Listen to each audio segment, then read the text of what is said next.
बिस्मिल्लाहिर्रहमानिर्रहीम। अस्सलाम वालेकुम स्टूडेंट्स, मैं हूं सर वसीम।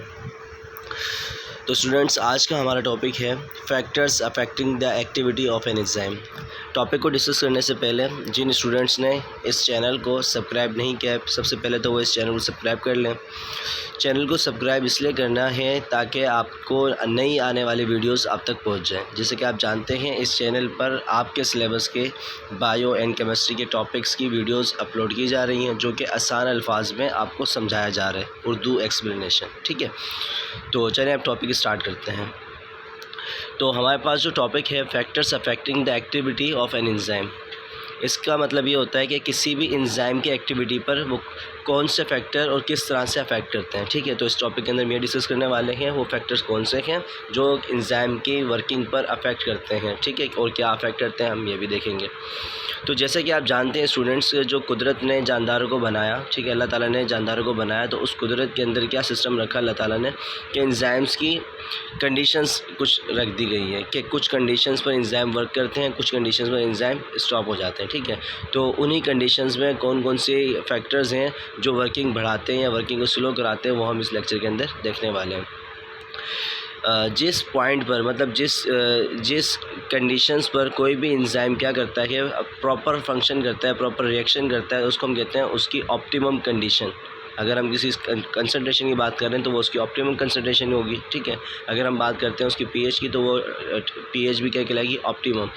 या फिर अगर हम बात करते हैं टेम्परेचर की तो वो टेम्परेचर ऑप्टिमम कहलाएगा। मतलब कि वो पॉइंट जिस पॉइंट के ऊपर आपका एंजाइम सुकून से प्रॉपर वर्किंग कर रहा है। ठीक है, और कुछ कंडीशन ऐसी आ जाती हैं एंजाइम के ऊपर कि फिर उन कंडीशंस में एंजाइम को अपने अंदर अडॉप्टेशंस करनी पड़ती हैं। ठीक है, तो हम देखते हैं कि हमारे पास क्या वो फैक्टर्स हैं जो एंजाइम के ऊपर असरअंदाज होते हैं और उसमें एंजाइम क्या एक्टिविटी अपनाता है, कौन सी अडॉप्टेशंस करता है। तो सबसे पहले हमारे पास सबस्ट्रेट कंसंट्रेशन। जैसे कि स्टूडेंट्स आप जानते हैं सबस्ट्रेट किसे कहते हैं। सबस्ट्रेट कहते हैं हमारे पास केमिकल रिएक्शंस में, जो जानदारों में केमिकल रिएक्शन होते हैं, उनके जो रिएक्टेंट्स होते हैं, उन रिएक्टेंट्स को सबस्ट्रेट कहा जाता है।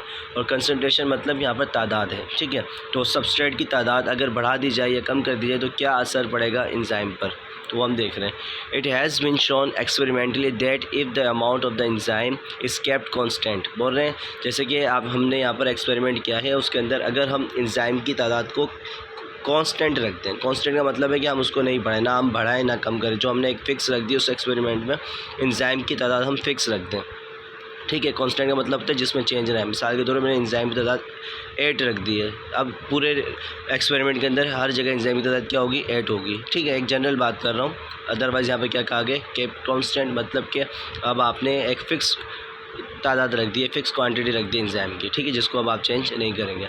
And the substrate concentration is then gradually increase. फिर बोल रहे हैं आप आहिस्ता आहिस्ता सबस्ट्रेट कंसंट्रेशन क्या करते जाएँ, बढ़ाते जाएँ। सबस्ट्रेट कंसंट्रेशन मतलब सबस्ट्रेट की तादाद बढ़ाते जाएँ। तो तादाद बढ़ने से क्या होगा, the reaction velocity will increase until it reaches a maximum, after which further increase in the substrate concentration produces no significant change in the reaction rate. कह रहे हैं कि अगर आप क्या कर रहे हैं, आहिस्ता आहिस्ता सबस्ट्रेट की तादाद बढ़ाते जा रहे हैं। ठीक है, तो जितने एंजाइम मौजूद होंगे उस लिहाज से जब तक तो स्पीड क्या होगी, बढ़ेगी। क्यों, पहले से एंजाइम मौजूद हैं और क्या सबस्ट्रेट इस वक्त क्या है, कम है। जैसे जैसे आप सबस्ट्रेट बढ़ा रहे हैं वो ज़्यादा से ज़्यादा सबस्ट्रेट जाकर एंजाइम से अटैच होंगे और रिएक्शन को फास्ट करा देंगे। ठीक है, तो जब जितने एंजाइम अवेलेबल होंगे उतने एंजाइम के साथ जब सबस्ट्रेट जुड़कर काम करने लग जाएगा तो फिर आप सबस्ट्रेट बढ़ाएंगे लेकिन और एंजाइम मज़ीद नहीं है, तो फिर क्या होगा, मज़ीद रिएक्शन नहीं होगा। मतलब जो एक स्पीड चल रही है उसी स्पीड से रिएक्शन होता रहेगी। सबस्ट्रेट तो बढ़ गए लेकिन अब मज़ीद एंजाइम नहीं है उन रिएक्शन को प्रोसीड कराने के लिए।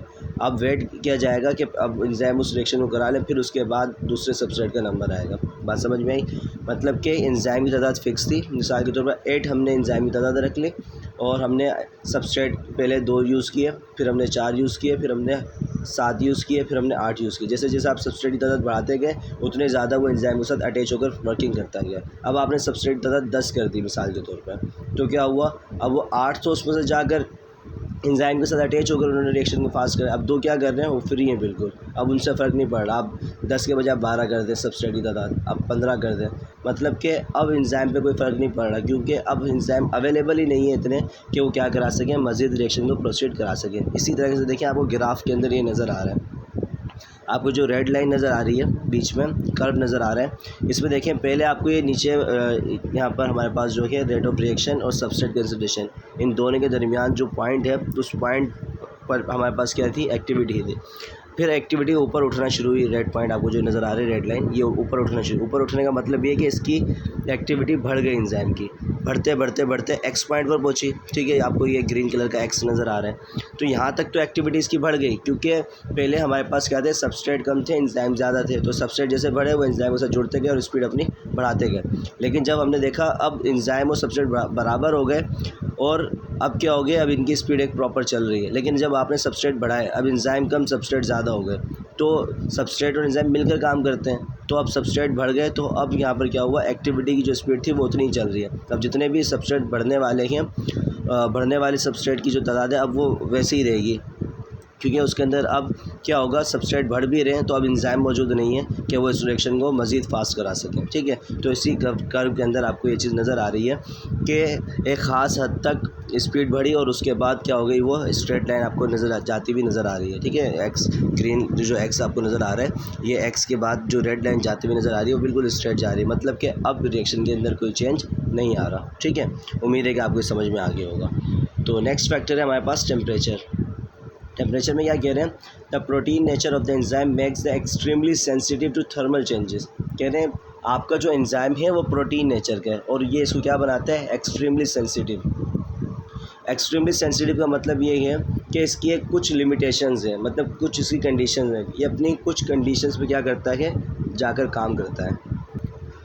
मतलब ये कि इसके पास जो एंजाइम है, उस एंजाइम में क्या है, कुछ रेंजेस है टेम्परेचर की, कुछ ख़ास रेंज, मतलब कुछ मिसाल के तौर पे एंजाइम जो होते हैं 35 से 40 के दरमियान प्रॉपर फंक्शनिंग करते हैं। ठीक है, अगर 40 से ज़्यादा होगा टेम्परेचर तो एंजाइम की एक्टिविटी के अंदर फ़र्क आना शुरू हो जाएगा। अगर 35 से कम होता है तो एंजाइम की एक्टिविटी के अंदर क्या होगा, फ़र्क आना शुरू हो जाएगा। तो इसलिए कह रहे हैं ये क्या है, एक्सट्रीमली सेंसिटिव, कि हमारे पास जो प्रोटीन है वो प्रोटीन नेचर जो है वो सेंसिटिव है, कि अगर टेम्परेचर चेंज होगा तो उसकी एक्टिविटी में भी चेंज आएगा। ठीक है, आगे देखते हैं क्या लिखा हुआ है। Enzyme activity occurs within a narrow range of temperature compare to ordinary chemical reaction. बोल रहे हैं जैसे कि नॉर्मल केमिकल रिएक्शन होते हैं तो इनकी एक्टिविटी क्या होती है, कुछ टेम्परेचर्स पर डिपेंड करती है। ठीक है, एक रेंज होती है टेम्परेचर जिस पर एंजाइम वर्क करते हैं। ठीक है, ऐसा नहीं है कि केमिकल रिएक्शन को अगर हम मज़ीद टेम्परेचर बढ़ाते जाएँ तो केमिकल रिएक्शन बढ़ता जाए, ऐसा मुमकिन नहीं है। एंजाइम एक ख़ास रेंज में काम करते हैं। अगर ज़रूरत से ज़्यादा टेम्परेचर बढ़ जाएगा तो एंजाइम एक्टिविटी रोक देंगे, ज़रूरत से कम टेम्परेचर हो जाएगा तो एक्टिविटी रुक जाएगी। जबकि बाकी केमिकल रिएक्शन में क्या होता है कि अगर आप टेम्परेचर बढ़ाते जाएंगे केमिकल रिएक्शन फास्ट मज़ीद फास्ट हो जाएगा जैसे जैसे टेम्परेचर बढ़ता जाएगा। ठीक है, तो लेकिन ये बता रहे हैं कि एंजाइम नॉर्मल केमिकल रिएक्शन की तरह रिएक्शन नहीं करवाता। ठीक है, enzymes catalyse by randomly colliding with substrate molecules increasing temperature and increase collision with also increase the rate of reaction. बोले जैसे आप टेम्परेचर बढ़ाएंगे तो ज़्यादा सबस्ट्रेट एंजाइम के साथ अटैच होंगे और वो रिएक्शन को फास्ट करा देंगे। ठीक है, तो उसके बाद कह रहे हैं increasing collision which also increase the rate of reaction forming more product, जिसकी वजह से आपके पास क्या होगा, जितना ज़्यादा रिएक्शन होगा उतना ज़्यादा प्रोडक्ट बनना शुरू हो जाएगा। However increasing the temperature also increase the vibration and structure of enzyme are lost. बोल रहे हैं फिर आप मज़ीद टेम्परेचर बढ़ाते जाएंगे तो फिर क्या होगा, एंजाइम वाइब्रेशन की वजह से अपने स्ट्रक्चर को लॉस्ट कर देंगे, क्योंकि ये क्या है, प्रोटीन इन नेचर है, प्रोटीन का नेचर है इनका।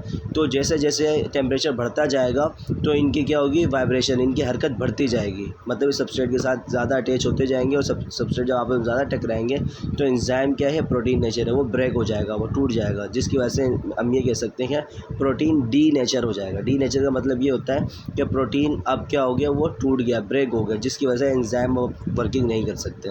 ठीक है, तो पता ये चला हमें कि जब हम टेम्परेचर आहिस्ता आहिस्ता बढ़ाएंगे तो शुरू में एंजाइम की एक्टिविटी इंक्रीज़ होगी, लेकिन एक ख़ास हद तक जितनी एंजाइम बर्दाश्त कर सकते हैं टेम्परेचर को उतना करेंगे। लेकिन जब उनकी बर्दाश्त से बाहर टेम्परेचर हो जाएगा तो उनकी बॉडी क्या होगी, एंजाइम की बॉडी जो मॉलिक्यूल होंगे वो क्या होंगे, ब्रेक होना शुरू हो जाएंगे। ब्रेक होने की वजह से एंजाइम वर्किंग छोड़ जाएंगे। इसी तरीके से आपको देखें इस ग्राफ के अंदर दिखाया गया है, ये जो रेड लाइन आपको नज़र आ रही है, रेड लाइन क्या है, ये एंजाइम की एक्टिविटी शो कर रही है। रेट ऑफ रिएक्शन साइड पर लिखा हुआ है, लेफ्ट हैंड साइड पर, और नीचे बेस में क्या लिखा हुआ है, टेम्परेचर। बोल रहे हैं पहले हमने 0 डिग्री से शुरू किया। ठीक है, जैसे जैसे हमने टेम्परेचर बढ़ाया, बढ़ाते गए हमने कहाँ तक ले गए, को 37 तक ले गए। तो जब तक हमारे पास क्या हुई, एक्टिविटी बढ़ती गई, इसीलिए रेड लाइन ऊपर जाती जा रही है। जब 37 के बाद मज़ीद टेम्परेचर बढ़ाया गया तो फिर क्या हुआ, हमारे पास एंजाइम की एक्टिविटी डिक्रीज़ होना शुरू हुई, ठीक है। जैसे मज़ीद बढ़ाते गए जब हमने क्या कर दिया 50-60 के करीब ले गए तो इसकी एक्टिविटी क्या हो गई, एंजाइम की लो होना शुरू हो गई और फाइनली 60 पर आकर डेड हो गए, ठीक है। ये आपको इस ग्राफ के अंदर नज़र आ रहा है कि 37 जब तक डिग्री सेंटीग्रेड हमने किया, जब तक एंजाइम ने बर्दाश्त किया। जैसे ही 40 तक कहानी गई तो 40 के बाद जितना भी टेम्परेचर बढ़ाया गया वहाँ से एंजाइम की एक्टिविटी का क्या होता गया, लॉस्ट होता गया। मतलब कि एंजाइम की एक्टिविटी लो होती गई और फाइनली स्टॉप हो गई, 60 पर आ गए। बात समझ में आई? मतलब कि जब टेम्परेचर हम शुरू में बढ़ाते हैं तो एक्टिविटी बढ़ती है। एक ख़ास जब तक टेम्परेचर एंजाइम बर्दाश्त कर सकता है उतना टेम्परेचर बर्दाश्त करेगा और वर्किंग करेगा, लेकिन जब उसकी लिमिट से बाहर हो जाएगा टेम्परेचर तो फिर वो डीनेचर की तरफ चला जाएगा और अपनी एक्टिविटी को स्टॉप कर देगा। नेक्स्ट है हमारे पास पीएच, ठीक है, इसका लास्ट भी है ये। तो पीएच क्या होता है, मैंने आपको बताया था, पीएच का एक स्केल होता है, ठीक है, जो कि हमारे पास 0 से शुरू होता है 14 तक होता है, ठीक है। जब हमारे पास स्केल 0 से लेकर 7 तक है, ठीक है, तो हम कहते हैं अगर कोई भी वैल्यू, कोई भी पीएच हमारे पास 0 से 7 नहीं 6.9 तक आ रही है, 0 से लेकर 6.9 तक कोई वैल्यू आ रही है तो हम कहते हैं कि वो चीज़ क्या है, हमारे पास एसिड काउंट होती है। किसी भी चीज़ की, किसी भी सब्सटेंस की जब हम पीएच मालूम करते हैं, अगर उसकी रेंज क्या आ जाए 0 से लेकर 6.9 तक के दरमियान रेंज आ जाए तो हम कहते हैं कि वो एसिड है।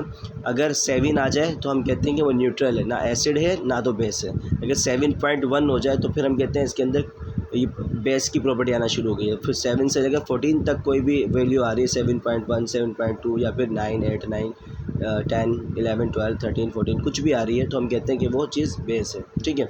तो हमारे पास जो एंजाइम है वो एक ख़ास पीएच पे काम करते हैं, ठीक है। पहले इसको रीड करते हैं फिर देखते हैं हमें क्या समझाया गया है बुक में। Enzymes are also sensitive to pH due to their protein nature. बोल रहे एंजाइम प्रोटीन नेचर होते हैं, आपको पता है एंजाइम प्रोटीन से मिलकर बने हुए हैं, तो ये पीएच भी की क्या है, इनकी सेंसिटिव है, मतलब कि एक रेंज है, एक ख़ास फिक्स पॉइंट है इनका जिस पीएच पर ये काम करेंगे। All enzyme work at their maximum rate of narrow range of pH. जैसे कि टेम्परेचर में आपने देखा कि उनकी एक लिमिट थी 35 से लेकर 40 के, यहाँ तक बर्दाश्त कर लेंगे, 40 के बाद क्या होगा, मामला ख़राब होगा, वो डी नेचर की तरफ चले जाएंगे। तो इसमें भी बता रहे हैं पीएच की क्या है, एक रेंज दी हुई होती है ना, उस रेंज में रहकर ये काम करते हैं। अगर पीएच इनकी लिमिट से बाहर हो गई तो फिर ये डी नेचर हो जाएंगे और वर्किंग छोड़ देंगे।